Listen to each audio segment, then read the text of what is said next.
dañuy njëkkee sant suñuy waajur ñu ngi fii toog ñoo waroon taxaw tey wax mais bu ñu waxtaanee ñu jël ma dénk ma kàddu muy kàddu famille Ngoye Faye kenn desul nag jës bësam ke kenn desul famille bi yëpp ñu ngi teew pour lan pour ñëw nangu hommage bi monsieur le directeur général du COSEC defal suñu yaay mu wàññeeku bu yàggul rek ci ñun mu defal ko ci biir Diass monsieur le directeur dama lay wax ni famille bi de bi ñu jotee information boobu kontaante lañ ci am kenn desul la famille bi yëpp kontaan parce que bi information bi ñëwee Ndeye Astou mi di doomu weer woore te mu jàmbaar trop def tuuru kër gi yëpp def tuuru naam yëpp yëgal ko dëkkandoo yi yëgal ko am di njàmme amul xale amul ba campagne waa naam kenn desul population bi ñëw kon ñu ngi lay sant ci estime bi nga am ci suñu yaay di ci dolli Mamadou yow li ngay liggéey aussi li nga doon liggéey ak suñu yaay wane nga ko tey parce que depuis 2013 bi nga dugg see Diass yaa ngi ànd ak moom amul dëkk bu ngeen dugg amul difficulté yi ngeen am lu ne dégg ngeen ko lu ne wax nañ leen ko mais dafa am loo xamante ne moom nga gëmoon ak moom ak sama yaay parce que lenn mën naa ko wax ci moom mooy ne xamul engagement ou demi-mesure parce que lu mat 30 ans voire 35 ans def na ko politique biir Diass mais li nga ko defal moom ñun mësuñu ko gis ñun waa famille parce que xamul caaxaan bu la nangoo jàppale rek kenn mënu ci dara day ànd ak yow ba jeex yow xam nga ko parce que image bu ñu seetaan rek ñu da nga koy gis sa wet kon ñun waa famille loolu ñu ngi koy dëggal tey te yow moo du aussi wane nga ne yow ku gore nga ku jara sant nga parce que mënoon nga ne rek suñu yaay suñu borom jële na ko fi yow nga continuer sa activité mais depuis lors je dis que vous ne cessez de passer à la maison vous ne cessez de participer à toutes les activités moo tax journée bi tey du ñu bett ndax sa diggante ak suñu yaay bi ñu bett ñu waa famille bi du ñu bett ñu ngi lay yëgal ne nag famille bi ñëpp ci kontaan ñu ngi lay sant di la gërëm di la ñaanal na li nga bëgg sa mbébét li nga bëgg yàlla ko yàlla suñu borom defal la ko parce que mën nga ko xam-xam bi am nga jàng te mën nga politique ñun ñi lay suivre aussi ñu loolu ñu mën nañ ko dëggal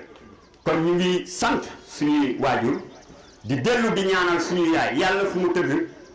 gën fu mu jóge yàlla xare ko àjjana ñu ñaanal Modou aussi yàlla yokk mën ñu ngi xaar ci yow ministre de la république yàlla ñu ko yàlla defaral militants yi aussi du ma terminer sama kàddu te du ma gërëm militant APR de la commune ñu gis nañ seen mobilisation te mobilisation kan moo ko waral suñu yaay kon ñun famille bi amuñu lu ñu leen di fay dañ leen ñaanal ci suñu borom yàlla tànk yi ngeen dox ba ñëw fii yàlla defal leen ko tuyaaba parce que Modou wax na ko sànq cérémonie bi tey du cérémonie politique cérémonie torox la cérémonie ñaan la parce que dafa am koo xamante ne ku amoon doole ci parti bi wàññeeku Modou rendre ko hommage te famille bi nangu ko vraiment ñu ngi leen di gërëm di leen sant nag bëggoon naa nag sant aussi doomu mer wore muy muy ki ci mag muy Binda ak Ndeye Astou ak ñëpp ni ñu taxawee ci bés bi ak suñu papa Assane vraiment ñoom ñu ngi leen di sant di leen gërëm Modou nag suñuy sant nag am na commencement waaye amul fin yàlla ko yàlla mottali nag kàddu yooyu laa ci amoon mooy wax ngeen baal ma merci beaucoup. Abdou Aziz bi nga waxee sànq jarutul woon sax may wax yow famille bi juumul li tax ñu tànn la pour nga wax ndax diis na ci ñoom xëñ na Ndeye Astou tey mënul wax fi mais wax bi nga wax yow dafa ëmb lépp maire waree yéen sax xamu leen ko ndax dafa ñëw indi njabootam am na ñu ñëw seen njaboot ñëwul mais ku ñëw indi sa njaboot sa fekk sa njaboot yar nga leen te ragaloowu leen nit te loolu dañ koy gërëm di ko sant ni mu ñëwee noonu la xale yi ñëwee ñi ñoo nekkoon Amazone yi jiitu en 2014 nga xamante ne lu doon ñëw bu doon tookee sax seen kaw lay dal kon ma leen di gërëm di leen sant di leen wax ne ñàkk ngeen yaay mais ñàkku leen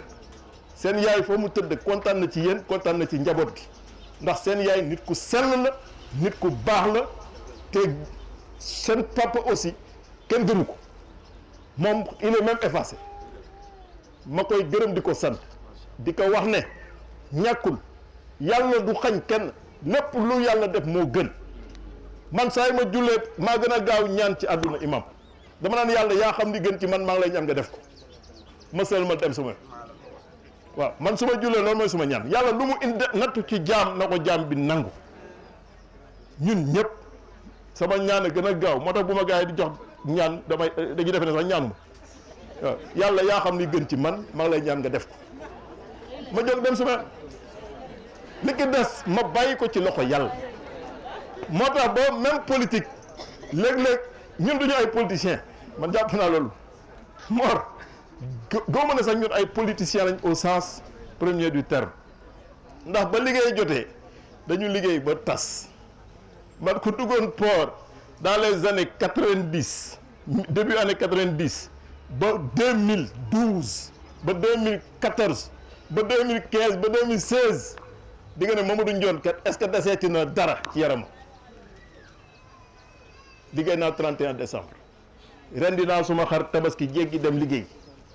ka loo xam ne ki dara borom weer ñuul yële ren di jéggi imam def naa ko 5 6 7 fois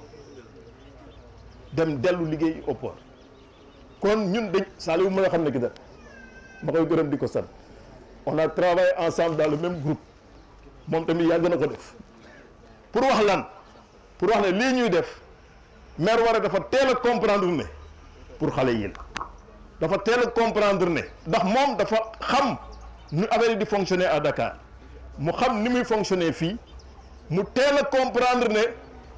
l'envol est parti nañ ci dugal ñëpp dans l'intérêt de Koursaafi maire war a lu mu mës a séen luy defar dëkk bi daf ñu ciy soñ